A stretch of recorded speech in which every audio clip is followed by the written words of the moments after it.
माऊलींच्या पालखी सोहळ्यात संदीप बोडके या पाडेगावच्या तरुणानं वृद्धाश्रम सेवेबद्दल माहिती दिली आहे। काळाची गरज ओळखून संदीप बोडके आणि कुटुंबानं हा उपक्रम आपल्या घरीच सुरू केलाय, हेही महत्त्वाचं।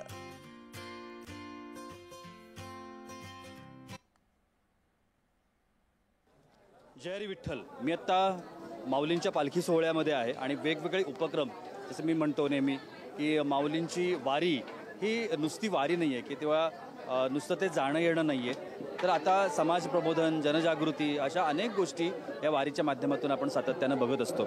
आता माझ्यासोबत संदीप बोडके आहेत आणि त्यांनी एक वृद्धाश्रम सुरू केला आहे। खरं तर वृद्धाश्रम हे नसावेत अशा मताचा मी सुद्धा आहे, पण वृद्धाश्रम ही आता काळाची गरज आहे आणि अनेक जी वृद्ध माणसं आहेत जी एकटी पडली आहेत, अनेक कारणांमुळं एकटी पडलेली आहेत, आजारी असतील म्हणा किंवा अन्य काही असेल, त्या माणसांसाठी आता हे सगळे वृद्धाश्रम हे आधारवड बनत आहेत असं म्हणायला हरकत नाही।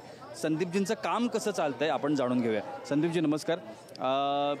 वृद्धाश्रम ही एक संकल्पना आहे, खरं तर ती समाजामध्ये असू नये असं आपण म्हटलं जातं, पण आता त्याला आपण काही करू शकत नाही आहोत, कारण अनेक कारणांमुळं वयोवृद्ध जी माणसं आहेत ती समाजामध्ये आहेत आणि त्यांना आधाराची गरज आहे। तुम्हाला ही संकल्पना कशी सुचली? ज्यावेळेस कोरोना सुरू झाला तेव्हा बारका भाऊ यांनी आम्ही सर्वांनी मिळून एक लोकांची सेवा चालू केली होती। तर त्यावेळेस असं जर पाहण्यात आलं की नाही का ही गरज तर वृद्ध लोकांना नाही, त्यांना त्यांची मुलं सांभाळत नाही किंवा त्यांचे नातलग वगैरे जास्त नसतील, त्यावेळेस ते रस्त्यावरती फिरणं वगैरे पाहणं आम्ही आमच्या दृष्टीने पाहिलं ते। तर त्याच्यानंतर एक ठरवलं आम्ही दोघांनी मिळून की आमची फॅमिली एकत्र येऊन ठरवलं की आपल्या घरीच एक वृद्धाश्रम करू, आणि त्याप्रमाणे आम्ही सर्वांनी मिळून आमच्या घरालाच वृद्धाश्रम केलेलं आहे। त्या वृद्धाश्रमात येण्याकरता काही क्रायटेरिया किंवा काही असं तुम्ही नियम अटी वगैरे असं काही काय ठेवलेले आहेत की वृद्ध हे 50 वर्षापुढील असतील आणि प्लस ज्यांना कुणीच नाही आहे, ज्यांना कोणीच सांभाळतं आहे त्या लोकांना तर सांभाळायची गरज नाही, पण ज्या लोकांना कोणीच नाही, ज्यांना बेवारस आहे त्या लोकांना आम्ही सांभाळतो, मोफत आहे सर्व ते। वयोवृद्धांच्या अनेक समस्या असतात, त्यातली सगळ्यात मोठी असते आरोग्याची समस्या जी आहे ती माझा बारका भाऊ पूर्ण करतो सर्व, कारण तो पूर्ण आरोग्य मित्र म्हणून गेली 5 वर्ष हेच काम करतो सर्व। बाकी आणखीन तुम्हाला काय अडचण येतात किंवा शासकीय मदतीसाठी तुम्ही काय करता का?